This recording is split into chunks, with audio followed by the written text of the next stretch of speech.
नमस्कार, मैं पहाड़ी लड़का और निमेश द कलमकार मेरा नाम है।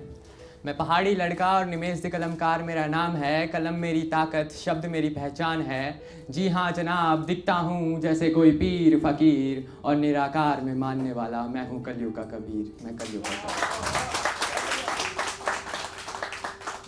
ये इश्क मोहब्बत के शायर, ये इश्क मोहब्बत के शायर कलम की असली धार भूल बैठे हैं। जो हर दूसरी शायरी में सच्ची मोहब्बत की गवाही दे उन शायरों के खून ठंडे हैं। जो हर दूसरी शायरी में सच्ची मोहब्बत की गवाही दे उन शायरों के खून ठंडे हैं। दो शेर आशिकी के चंद गज़लें बेवफाई की, दो शेर आशिकी के चंद गज़लें बेवफाई की, बस इतने में खुद को महफिल की सरकार समझ बैठे हैं। ये इश्क मोहब्बत के शायर कलम की असली धार भूल बैठे हैं, धार भूल बैठे हैं।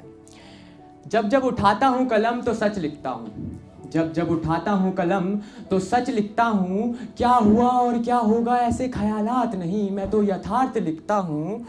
जो सब नज़रअंदाज कर दे वो सुलगते सवाल लिखता हूँ। और पहले ही माफ़ी मांगता हूँ जनाब, मैं थोड़ा कड़वा लिखता हूँ, मैं थोड़ा कड़वा।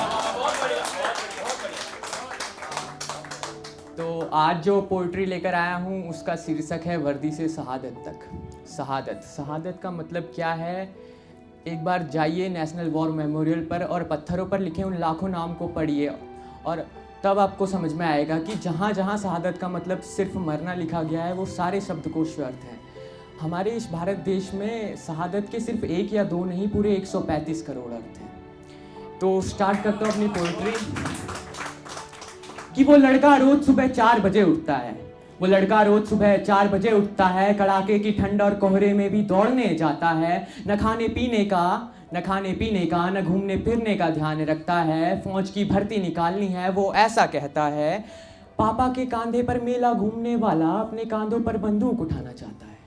पापा के कांधे पर मेला घूमने वाला अपने कांधे पर बंदूक उठाना चाहता है। बहना से बात बात पर लड़ने वाला हर बहना की रक्षा करना चाहता है। पहले चोट लगने पर घर सर पे उठाने वाला, पहले चोट लगने पर घर सर पे उठाने वाला आज भारत माता के लिए जान न्यौछावर करने का जज्बा रखता है। सच में 56 इंची जिगरा होता है जनाब जो लड़का फौज में जाता है। लाखों लोग दौड़ते हैं उस ग्राउंड में, लाखों लोग दौड़ते हैं उस ग्राउंड में और 1000 का सिलेक्शन होता है। लाखों लोग दौड़ते हैं उस ग्राउंड में और 1000 का सिलेक्शन होता है। इन सब के बाद मेडिकल, रिटर्न और ट्रेनिंग का कड़ा दौर चलता है। जिंदगी भर की काबिलियत को चंद महीनों में साबित करना पड़ता है। आमा मियाँ आम बात है क्या ट्रेनिंग क्लियर करना, फौलाद बनना पड़ता है, फौलाद। तब जाकर हाथ में कहीं वो वर्दी आती है, वो वर्दी जिसे पहनकर न सर्दी न गर्मी लगती है। प्रतीक है वीरता का, वर्दी का मतलब होता है सम्मान। उस वर्दी के सामने फीके हैं सारे महंगे परिधान। इसके बाद रखा जाता है पग अंतिम, इसके बाद रखा जाता है पग अंतिम और अंतिम पग के साथ खानी होती है एक कसम कठिन कि देश पहले बाद में आएगा परिवार, कि देश पहले बाद में आएगा परिवार। अब सरहद ही होगा मेरा असली घरबार, कि हर परिस्थिति का सामना करूंगा दिलाता हूँ विश्वास। या तो शत्रु को ढेर करूंगा या खुद त्याग दूंगा प्राण, या तो खुद त्याग दूंगा प्राण।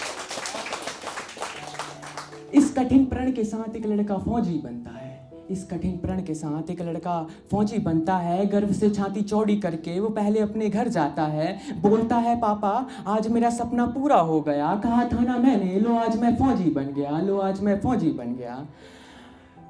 पापा ने शीश उठाया, कहा मुझे पूरा विश्वास था तेरी मेहनत रंग लाएगी, इस बात का आभास था। जीते रह बेटा खूब नाम रोशन कर, जा सरहद पर अपने कर्तव्य का पालन कर। ये सब सुनकर कोने में खड़ी माँ के मन में एक अजीब सा ख्याल आ गया। ये सब सुनकर कोने में खड़ी माँ के मन में एक अजीब सा ख्याल आ गया। नई नवेली दुल्हन का चेहरा उतर सा गया। उनकी तरफ देखकर बोला मैं वादा करता हूँ, उनकी तरफ देखकर बोला मैं वादा करता हूँ लौट कर आऊँगा, तुम्हें विश्वास दिलाता हूँ। पर हाँ बोल नहीं सकता तुमको क्या देखने को मिलेगा, तिरंगा हाथ में होगा या जिस्म से लिपटा दिखेगा, या जिस्म से लिपटा दिखेगा। माँ देख तेरा बेटा पुरखों की लाज को बचाएगा, चिंता मत कर तेरा लाडला लौट कर जरूर आएगा।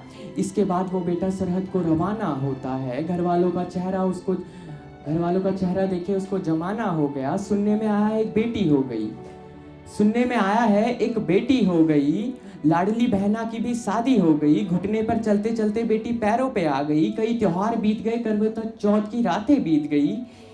कहीं सरहद की तन्हा रातें बहुत दर्द देती हैं, सरहद की तन्हा रातें बहुत दर्द देती है, कहीं कड़क गर्मी तो कहीं बेरहम ठंड परीक्षा लेती है।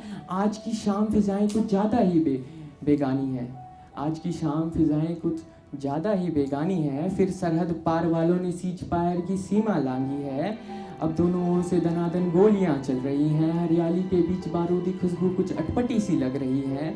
हमारे सैनिकों ने फिर गौरवमय इतिहास रचाया है, सभी आतंकवादियों को एक एक करके मार गिराया है। जी हाँ, एक जवान अपना भी शहीद हुआ है। जी हाँ, एक जवान अपना भी शहीद हुआ है। 2 आतंकी मारे उसने, अब तिरंगे के सामने निर्जीव पड़ा है। बंदूकों की सलामी के साथ उसका पार्थिव शरीर घर को रवाना किया गया, बंदूकों की सलामी के साथ उसका पार्थिव शरीर घर को रवाना किया गया। ये नज़ारा देखकर हर शीश नतमस्त हुआ, पहुंच गया घर उसने वादा निभाया है। माँ से कहा था लौट कर आऊँगा, वो लौट कर आया है, वो लौट कर आया है। पति चल बसे सुहागन मानने को तैयार नहीं हो रही, पति चल बसे सुहागन मानने को तैयार नहीं हो रही, बहना के ससुराल तक अभी खबर नहीं गई। जवान की अंतिम यात्रा में आधा शहर आया है, जवान की अंतिम यात्रा में आधा शहर आया है। शहादत ने फिर सबकी आंखों को भिगोया है। 10 साल की बेटी भीड़ के सामने बोल पड़ी, 10 साल की बेटी भीड़ के सामने बोल पड़ी, आंखों में आंसू नहीं थे उसके, सिंघनी की तरह गरज उठी, बोली मैं भी फौज में जाऊंगी ये प्रण लेती हूँ, बोली मैं भी फौज में जाऊंगी ये प्रण लेती हूँ, कदापि न रोऊंगी, मैं शहीद की बेटी हूँ, मैं शहीद की बेटी हूँ। हजारों की भीड़ के सामने उसका शरीर पंच तत्वों में विलीन हो गया, हजारों की भीड़ के सामने उसका शरीर पंच तत्वों में विलीन हो गया। पर जनाब मरा नहीं है वो, शहादत हुई है, अमर हो गया, अमर हो गया।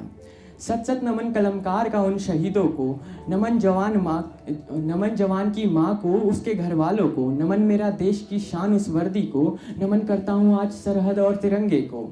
और वैसे तो मैं अपनी कलम हमेशा ऐड कर रखता हूँ, पर लो आज शहादत के सामने अपनी कलम झुकाता हूँ, अपनी कलम झुकाता हूँ। शुक्रिया भाई, शुक्रिया।